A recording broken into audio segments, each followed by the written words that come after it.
서해 NLL 탈북 가족 북한 극심한 식량난의 흉흉한 소식까지 들려오기 시작했습니다. 탈북 가족 지금 극심한 식량난에 이것까지 취식했다고 하는데 어떤 일인지 더 자세하게 소식 전달해드리겠습니다. 지난달 6일 서해 북방 한계선을 넘어 탈북한 두 가족은 북한의 일부 마을에서 인육 취식 사건이 발생했다는 소문이 나돌 정도로 식량난이 극심한 상태라고 진술한 것으로 확인된다.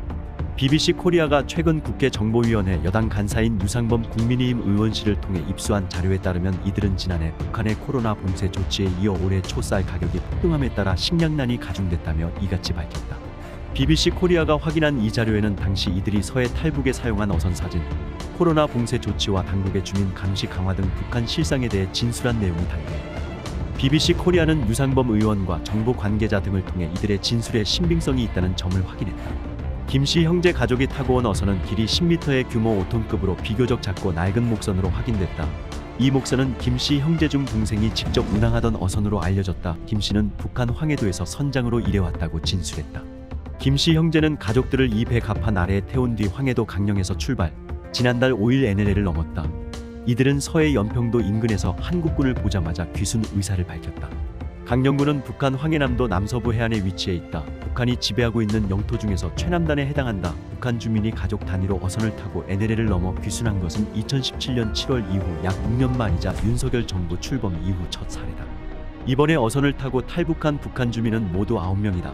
30대인 두 형제와 이들의 아내를 포함해 형제의 모친, 비교적 젊은 50대 장모, 김씨의 처남, 김씨의 첫째 딸과 막내 아들 등이다. 김씨의 형은 자녀가 없는 것으로 전해졌다. 김씨 형제는 북한에서 한국 방송을 몰래 시청하며 한국 문화 사정에 밝았던 것으로 알려졌다. 김씨는 북한에서 선장으로 일했고 형은 북한에서 일반 기업소에 다녔다고 한다.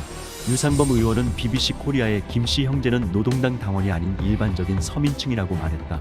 이번 탈북은 선장으로 일해오며 바다 사정에 밝았던 동생이 오래전부터 계획하고 주도했다는 전언이다. 극심한 생활고도 고향을 떠난 주된 이유였지만 탈북 동기의 전부는 아니었다. 유상범 의원은 형제 중 둘째인 김씨는 왜 하필 지금 탈북을 선택했는지와 관련해 첫째 딸이 유치원에서 세뇌 교육을 받기 전에 탈북한 것이라고 말했다고 전했다. 북한 어린이들은 6살에 유치원에 들어간 뒤 7살에 소학교에 입학한다. 태어날 때부터 김정은 일가에 대한 세뇌 교육 환경에 놓이지만 체계적인 세뇌 교육은 의무교육 제도에 포함되는 유치원 때부터 본격화된다. 이들은 이런 세뇌 교육을 자녀에게까지 받게 할 수 없었기에 자녀의 유치원 입학 전에 반드시 탈북해야겠다고 결심한 것으로 알려졌다. 코로나 봉쇄로 식량난이 가중되는 가운데 서해를 통해 탈북한 김씨 형제 가족들은 정부 조사 과정에서 북한의 신종 코로나 바이러스 감염증 사태에 대한 상세한 내용도 전했다. 가장 최근에 입국한 탈북자가 북한 내부의 구체적인 코로나 상황에 대해 증언한 건 이번이 처음이다. 진술에 따르면 북한에서는 지난해까지 코로나19가 급속도로 확산하면서 상당수 주민이 코로나에 걸렸다. 김씨 형제 가족들은 상당수의 주민이 코로나19에 감염된 지역의 경우 마을의 리 단위로 격리 조치가 이뤄지는 등 대규모 봉쇄 정책이 시행됐다고 설명했다. 특히 코로나19의 확산으로 북한의 물자 생산 유통이 갈수록 더욱 어려워지면서 북한의 경제난은 가중된 것으로 나타났다. 최근 북한 해안 지역에선 주민 상당수가 건설 수산사업소에 이름만 등록해놓고 출근하지 않은 채 장사로 생계를 유지하고 있다고 한다. 주민들이 심각한 식량난을 겪고 있지만 북한 당국은 주민 감시를 강화하고 있는 것으로 나타났다. 특히 이러한 감시는 중국과 국경을 맞대고 있는 북부 지역과 남부 해안 지역에 더욱 강화된 것으로 확인됐다. 주민들이 강을 넘거나 어민들이 배를 타고 한국으로 넘어갈 수 있다는 우려에 따른 것으로 풀이됐다. 특히 북한 수산사업소 노동당위원회는 혹시라도 있을지 모를 해상 탈출을 방지하기 위해 감시 체계가 필요하다며 각 선단장들에게 감시 장비, 카메라, 배터리, 컴퓨터 등 구입 후 어선에 설치할 것을 지시한 것으로 전해졌다. 한국과 인접한 북한 해안가 주변에는 한국산 물품들이 조류를 타고 떠내려오는 경우가 많은데 여기엔 비닐이나 플라스틱, 고무, 알루미늄 등 다양한 재료들이 포함되어 있다고 한다. 극심한 생활고에 시달리는 해안가 주민들은 이 한국산 물품들을 수거해 매일 자전거로 7-8km를 이동해 재활용 공장에 넘기는 실정이라고 김씨 형제 가족들은 전했다. 북한은 최근 주민들 사이에서 한국 드라마나 노래가 빠르게 확산하자 이를 차단하기 위해 전방위 조치를 취하고 있는 것으로 확인됐다. 한류 유입이 체제 붕괴로 이어질 수 있다는 위기감이 반영된 것으로 해석된다. 증언에 따르면 북한에서 지난해 여름 20대 초반 남성이 한국 영화와 노래들을 USB에 저장하고 이를 시청, 유포하던 중 붙잡혀 이른바 반동사상문화배교법 위반으로 공개 총살되는 사건이 발생하기도 했다. 반동사상문화배격법은 지난 2020년 12월 북한 당국이 한류 등 모든 외부 문화와 종교, 자본주의적 생활방식 등 당국의 규범에 맞지 않는 행동과 요소를 뿌리 뽑기 위해 제정한 법이다. 북한에서 한국 드라마나 영화를 몰래 보던 주민이 처형됐다는 주장은 그동안 여러 차례 제기돼 왔다.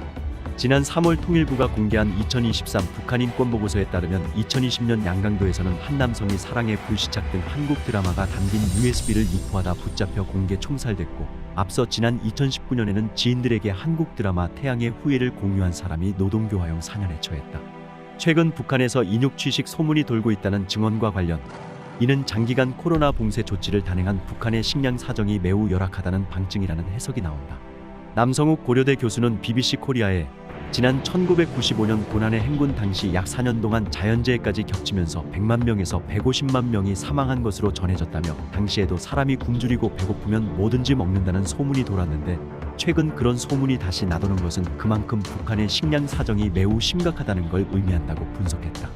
남 교수는 이어 북한은 코로나 사태 이전에는 중국과의 물자 거래를 통해 최소한의 식량 공급을 해왔지만 올해까지 3년에 걸친 장기간 코로나 봉쇄 조치로 식량 조달에 어려움을 겪었다며, 특히 내부적인 코로나 봉쇄 조치로 자체적인 식량 생산에도 차질이 생김에 따라 북한의 식량난은 매우 심각한 상황으로 보인다고 강조했다.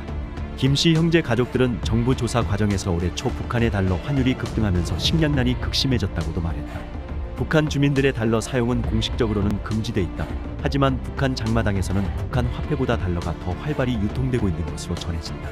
지난 2009년 당국의 화폐개혁 실패 후 원화에 대한 주민들의 신뢰가 사라지면서 시장에서 달러와 위안화 거래가 걷잡을 수 없이 활성화됐기 때문이다. 이제는 북한 당국도 주민들의 달러 사용을 묵인하고 있는 실정이다. 여러 소식통에 따르면 북한의 1달러 환율은 평양 기준 8,000원대를 기록하고 있고, 쌀값은 1kg에 5,700원에 달한다. 북한 노동자들의 평균 월급이 5,000원에도 훨씬 못 미친다는 점을 고려해보면 한 달 월급으로 쌀 1kg도 사지 못하는 셈이다. 극소수이긴 하지만 굶주린 일부 북한 주민들이 최후의 수단으로 인육을 동물 고기로 속여 판다는 등의 소문은 북한의 식량난이 극심한 상태일 때 터져나오곤 했다. 이러한 소문은 지난 2011년 6월 공개된 북한 인민보안부의 문건에서도 확인됐다. 해당 문건에는 북한 경비원이 동료의 인육을 먹고 나머지는 양고기로 속여 팔던 중 적발됐다는 내용이 담겼다. 북한 출신으로 국정원 산하 기관 국가안보전략연구원에서 근무 중인 김광진 연구위원은 BBC 코리아에 몇백만 명이 굶어 죽은 것으로 알려진 1996년 고난의 행군 시기 평양시 만경대구역 장마당에서 한 시민이 인육을 내다 팔다가 당국에 붙잡혀 그 사람은 물론 관련 친인척까지 처벌받는 사례가 있었다며, 지금 또다시 일부 지역에서 인육 취식 관련 사건이 발생한 게 사실이라면 북한의 식량난이 그만큼 매우 심각하고 엄중한 시기라고 볼 수 있다고 밝혔다. 정성산TV 좋아요, 구독, 알림은 큰 힘이 됩니다. 후원해주시는 모든 분들께 가열차게 멸공.